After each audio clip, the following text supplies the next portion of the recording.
After a quick 45-minute flight, we landed in Oahu. We made our way to North Shore, where we'd be staying for the next couple of days.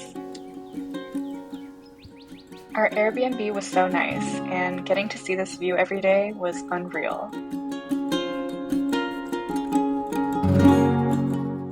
We noticed that the local Hawaiian news was really descriptive. For breakfast, we got smoothie bowls from Sunrise Shack. And of course, we weren't surprised to see all the chickens walking around. After breakfast, we went on the pillbox hike, which was actually a lot harder than we thought it would be. There were some really great views of the beaches and the town. We also got to check out some of the old military bunkers. Oh, no, it was moving. Oh, I see it.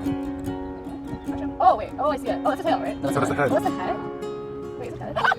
Oh. For lunch, we waited almost an hour for some of the best chicken I've ever had. They didn't have any seating, so we ended up eating it on the side of the road. That night, Foodland ran out of poke, so we went to 7-Eleven for dinner instead. We finished off the night by watching the premiere of Matthew's Vegas vlog.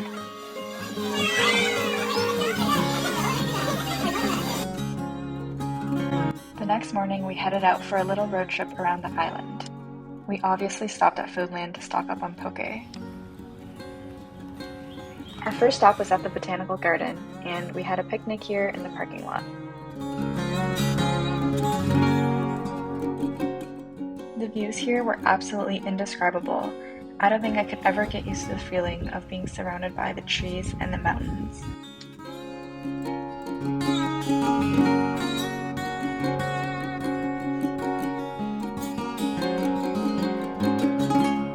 After spending some time in the garden, we made our way to the Byodo Inn Temple.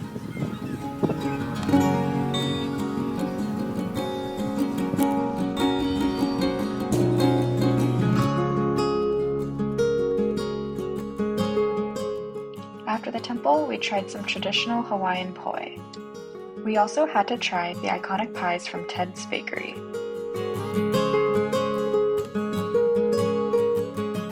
We ended off the day by watching the sunset at Sunset Beach.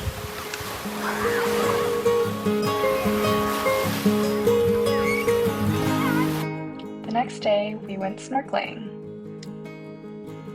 We took it pretty easy and had a relaxing beach day. Daniel found a rock wall at Waimea Beach. It was pretty cool. We had to hike back to the side of the highway where we parked the car.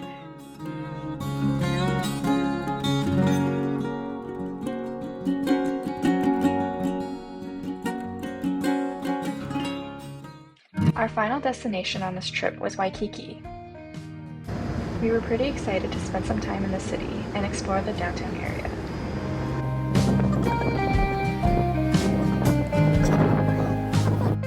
This was the first of many amazing Japanese meals we had in Waikiki. I think at this point we were all getting kind of sick of poke and spam musubis. After lunch, we went back to the hotel pool to lounge around a bit.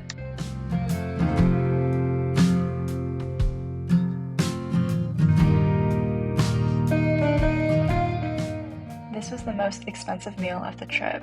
I loved getting to try all the different kinds of sushi, and it all tasted so fresh.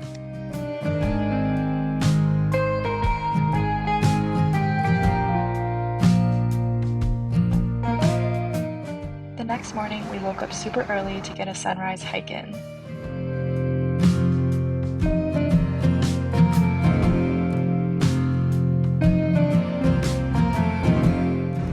For lunch, we waited in a super long line for the iconic Marukame udon.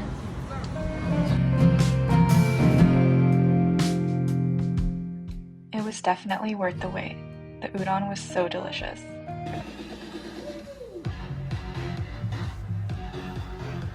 We did a bit more exploring in the afternoon, mostly just trying different foods.